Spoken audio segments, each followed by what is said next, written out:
सबसे पहले मैं ये बता दूं कि यहाँ 2020 लिखा हुआ है, तो यार इसको 2020 बिल्कुल भी मत सोचिएगा, ये है 2000 आपका 23। क्या है 2023, ये थोड़ा सा प्रिंटिंग मिस्टेक हो गया, ठीक है ना। ये मैं रात में बना रहा था तो मेरे दिमाग में, क्योंकि 2020 और 2021 और 2000 आपका ये वाला जो पिछले 22 वाला, मैं पेपर लेके तीनों को मर्ज करके बना रहा था, एक अच्छा सा मतलब बहुत ही प्यारा सा एक लुक दे रहा था। तो यहाँ पे मेरे 2020 पेपर चल रहा था, उठाया था तो 2020 लिख गया, लेकिन एक्चुअली में क्या रहेगा, ये आपका रहेगा 2023 ये 3 रहेगा, ठीक है ना। Hello guys, welcome back to my YouTube channel SKM study away of success. मैं हूं आपका एजुकेटर शिवम मिश्रा और आ गए यहाँ पे बेहतरीन सा वीडियो लेके। जी हाँ, ये हिंदी का पेपर है, आपको पूरा का पूरा देख लीजिए, पूरा का पूरा विथ उत्तर मैं करवाया हूं, ठीक है। पूरे पेपर का हल एक वीडियो में जाके 16 फरवरी को छापिएगा, 100 नंबर 100% पक्का होगा।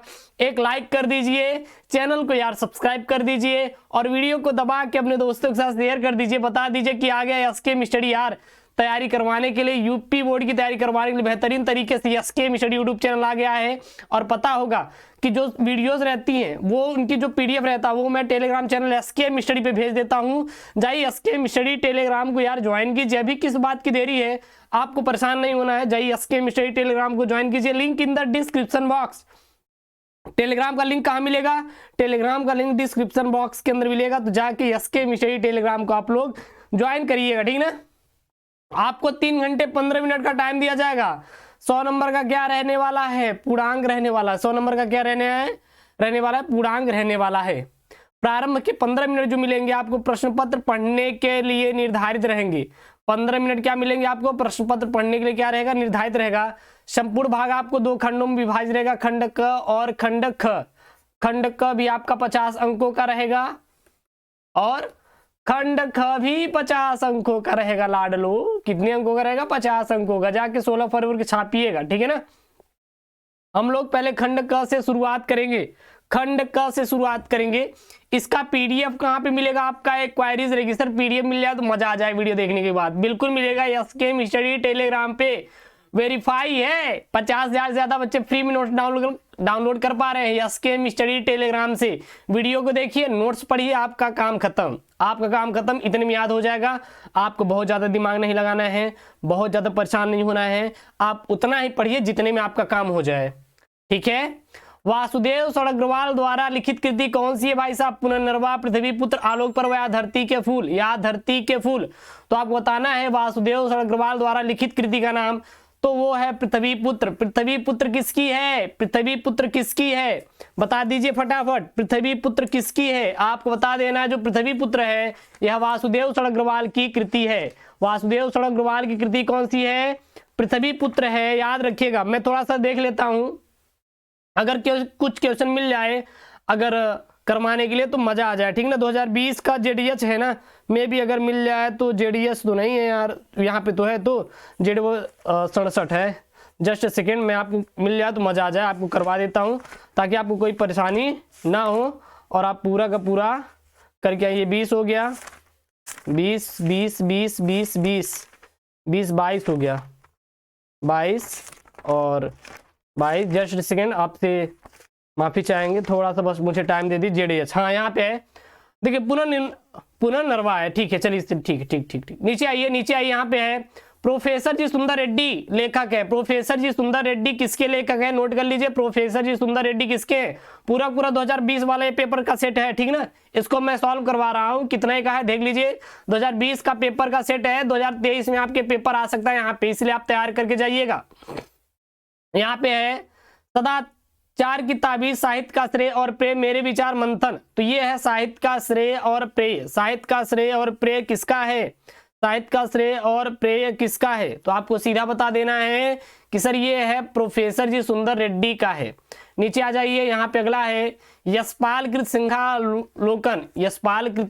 सिंहावलोकन रचना किस विधा की है। आत्मकथा है, रेखा चित्र है, संस्मरण है, कहानी है। तो भाई साहब जो यशपाल की कृति है सिंहावलोकन, यशपाल जी की जो कृति है सिंहावलोकन, ये किसकी है, तो ये है यशपाल की है। यशपाल की क्या है, यह एक कहानी है। यशपाल की कृत सिंहावलोकन जो रचना है यह क्या है, कहानी है। नीचे आ जाइए, साहित्य साधना के लेखक हैं, साहित्य साधना के लेखक हैं। निराला की, यहाँ पे थोड़ा आगे लिखेंगे, निराला, निराला, निराला की साहित्य साधना के लेखक कौन है? रामविलास वर्मा है। कौन है? डॉक्टर रामविलास वर्मा है। चौथा आपका राइट आंसर हो जाएगा। उसके बाद है आलोचनात्मक कृति, साहित्य सहचर के लेखक जो आलोचनात्मक कृति है, साहित्य सहचर है, इसके लेखक कौन है? क्या रामचंद्र शुक्ल है? क्या रामचंद्र शुक्ल है? या फिर आपको बताना है श्याम सुंदर दास है, हरिशंकर प्रसाद द्विवेदी है, या फिर हरिशंकर परसाई है? हरिशंकर परसाई है। तो आलोचनात्मक जो कृति है साहित्य सहचर के लेखक कौन है? हजारी प्रसाद द्विवेदी हैं। हजारी प्रसाद द्विवेदी कौन है? तो आलोचनात्मक कृति साहित्य सहचर के लेखक नाम क्या बताना है आपको? हजारी प्रसाद द्विवेदी जी हैं। अब दूसरे का यहाँ पे हिंदी प्रदीप, हिंदी साहित्य का प्रथम कवि माना जाता है। हिंदी साहित्य का प्रथम कवि किसको माना जाता है? याद कर लीजिए, रट डालिए, कुछ भी हो जाए। सबरप्पा को, देवसेन को, सरहप्पा को, कुमार रासो को। तो सरहप्पा को क्या माना जाता है? हिंदी साहित्य का प्रथम कवि माना जाता है। हिंदी साहित्य का प्रथम कवि किसको माना जाता है? सरहप्पा को माना जाता है। सरहप्पा कौन है? हिंदी साहित्य के प्रथम कवि। नई कविता युग की रचना है, नई कविता युग की रचना है, ठीक है ना? नई कविता युग की रचना है, नई कविता युग की रचना है। यहाँ पे इसको काट दीजिएगा, या माँ खुशबू के, या प्रलय सृजन, या पुरुरवा। तो नई के कविता युग की रचना है। किस युग की रचना है? किस युग की रचना है? तो ये है क्या है? खुशबू के शिलालेख। क्या है? खुशबू के शिलालेख, शिलालेख। यहाँ पे ये वाला गलत है। नई कविता युग की रचना है वो कौन सी है? खुशबू के शिलालेख। मैंने तो यही क्वेश्चन का आंसर ढूंढा। अगर पुरुरवा है तो आप कमेंट कर दीजिए। मे भी अगर ये ऑप्शन सही रहे तो कोई बात नहीं, क्योंकि कभी कभी हिंदी के ऑप्शन में कंफ्यूजन पैदा हो जाती है, तो उसको ढूंढ के लगाना रहता है। तारसप्तक का प्रकाशन वर्ष है, जो तारसप्तक है इसका प्रकाशन वर्ष कब माना जाता है? 1954, 1943, 1929, 1936। तो तारसप्तक का जो प्रकाशन वर्ष माना गया है वो माना गया है 1943। 1943 लाडलो क्या है? तारसप्तक का प्रकाशन वर्ष। छापने वाला प्रश्न है, ये छापने वाला प्रश्न है, 16 फरवरी का प्रश्न है। आप लोग 16 फरवरी वाले जो भी बच्चे हैं भाई सब छाप लीजिए। सारे वीडियोस आपको प्लेलिस्ट सेक्शन में मिल जाएगा, जाके प्लेलिस्ट से आप पढ़ाई कर सकते हैं, ठीक है ना? चलिए नीचे चले आइए। यहाँ पे भारतेंदु हरिश्चंद्र द्वारा प्रकाशित पत्रिका है, भारतेंदु हरिश्चंद्र द्वारा प्रकाशित पत्रिका का नाम बताइए। सरस्वती, कल्पना, कविवचन सुधा, ज्ञानोदय। तो भारतेंदु हरिश्चंद्र द्वारा प्रकाशित पत्रिका का नाम क्या है? तो वो है आपका कविवचन सुधा। कविवचन सुधा किसके द्वारा प्रकाशित है? तो ये है आपके भारतेंदु हरिश्चंद्र के द्वारा प्रकाशित पत्रिका है। रीतिकाल की सर्वाधिक महत्वपूर्ण प्रवृत्ति कौन सी है? रीतिकाल की सर्वाधिक महत्वपूर्ण प्रवृत्ति कौन सी है? तो है रीति निरूपणता। रीति निरूपणता जो है यह रीतिकाल की सर्वाधिक महत्वपूर्ण प्रवृत्ति है। कौन है? निरूपणता। रीति निरूपणता जो है यह रीतिकाल की सर्वाधिक महत्वपूर्ण प्रवृत्ति है, नोट कर लीजिए। अब उसके बाद आएगा आपका गद्यांश। क्या आएगा? गद्यांश आएगा। ये क्या आएगा लाडलो? गद्यांश आएगा, और जो कि काफी इंपॉर्टेंट वाला आपके गद्यांश है, और यहाँ से आपका क्वेश्चन पूछा जा सकता है, इसलिए आप इसको तैयार करके ही जाएगा, तैयार करके ही आप लोग जाएंगे, और क्योंकि ये इंपॉर्टेंट वाला है, ठीक है ना? यहाँ पे है दिए गए गद्यांश पर आधारित निम्नलिखित प्रश्नों के उत्तर दीजिए। दिए गए गद्यांश पर आधारित आपको प्रश्नों के उत्तर देना है।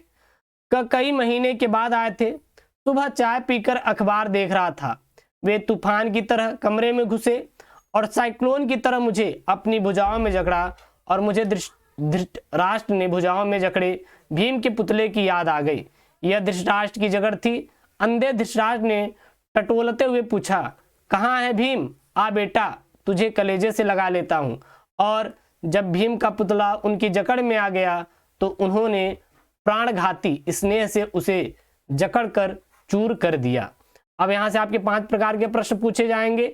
आपको बता रहा हूं करने का तरीका। यहाँ पे है किस प्रकार कमरे में घुसे और उन्होंने किस तरह मुझे भुजाओं में जकड़ा।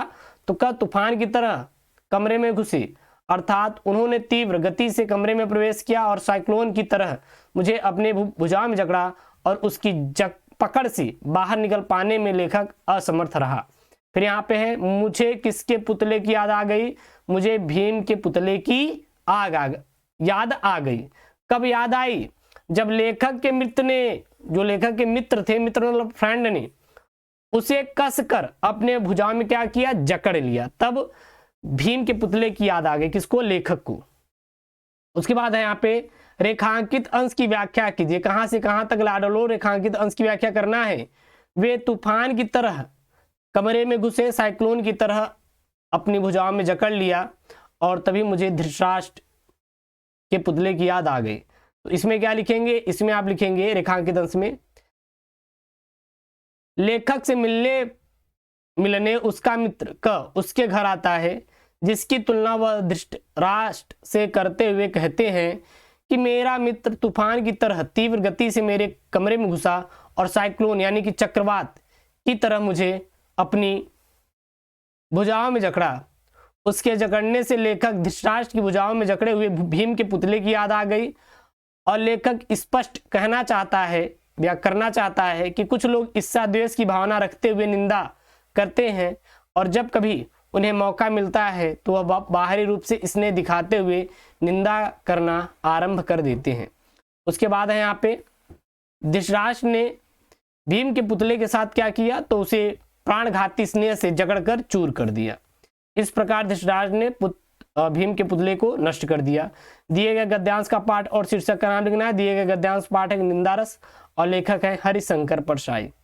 उसके बाद भाई आ जाइए यहाँ पे, ये पद्यांश है, ये क्या है आपका पद्यांश है। गद्यांश के बाद क्या आएगा, पद्यांश 10 अंकों का आपका रहेगा। कितने नंबर का रहेगा, 10 अंकों का रहेगा। छापने वाला इसको छाप लीजिए। है क्या यहाँ पे पद्यांश, आप देख लीजिए। पद्यांश है, मेरे प्यारे नवजलद सिकंज से नेत्र वाले, जाके न आए बधुमन से न भेजा संदेशा, रो रो के प्रिय विरह में बावली हो रही हूँ, कि तू सब कथा दुख कथा श्याम को तू सुना दे। अब यहाँ पे 5 प्रकार क्वेश्चन मिलेंगे और पांचों क्वेश्चन आपके 2 नंबर के रहेंगे।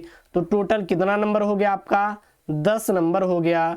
10 अंक आपके पास मिल जाएगा। कितने नंबर मिलेगा, 10 नंबर।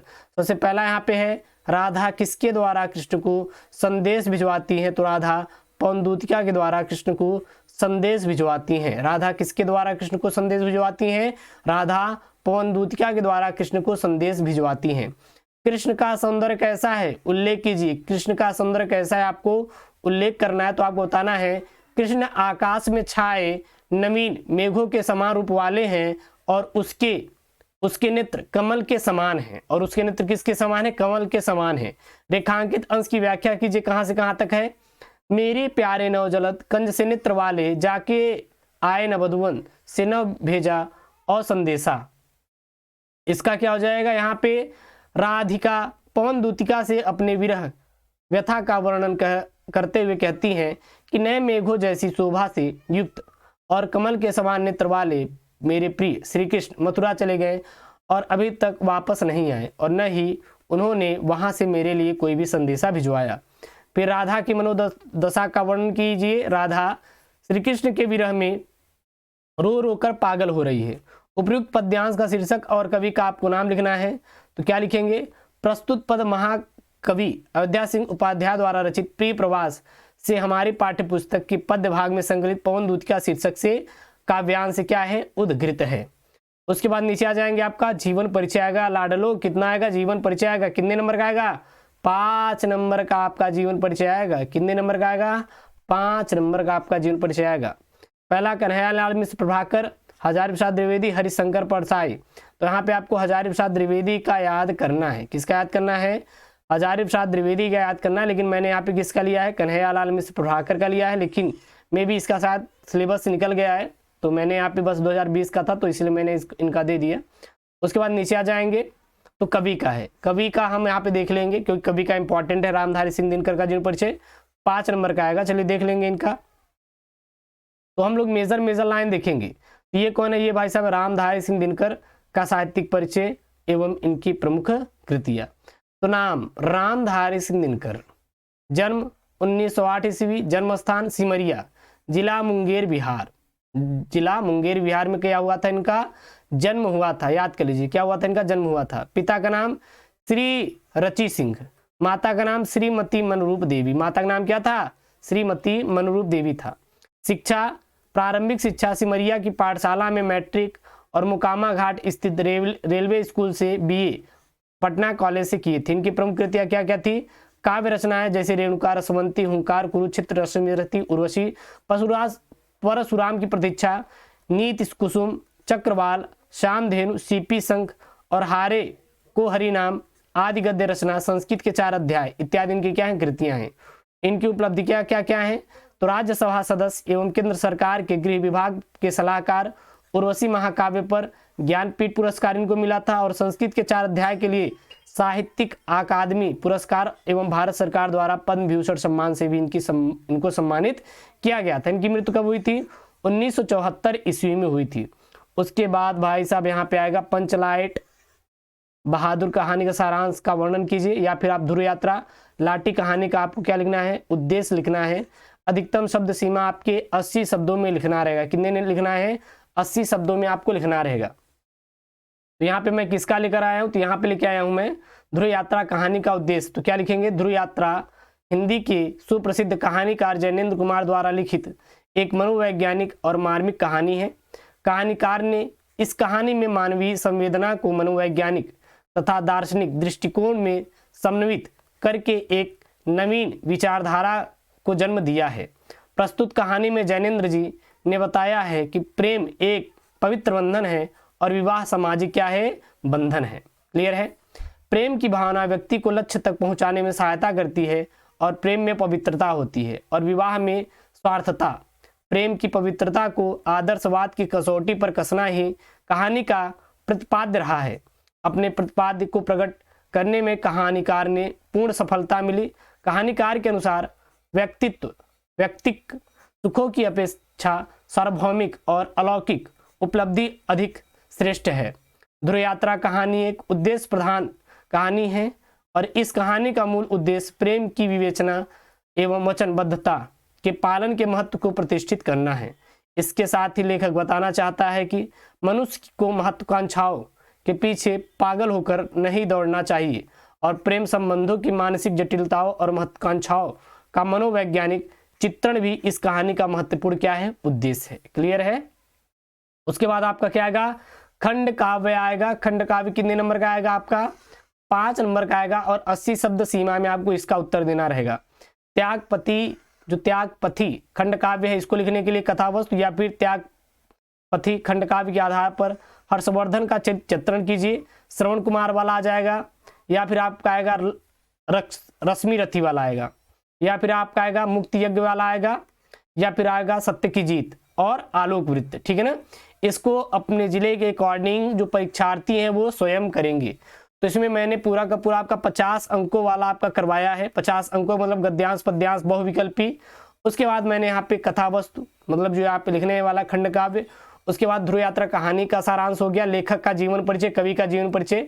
तो पूरा टोटल मैंने 50 अंकों का इस वीडियो में पूरा डिस्कशन करवा दिया। देखिए शॉर्ट वीडियो और 50 नंबर कैसे पूरे हो गए, आपको भी टाइम का पता नहीं चला और आराम से आपकी तैयारी भी हो गई।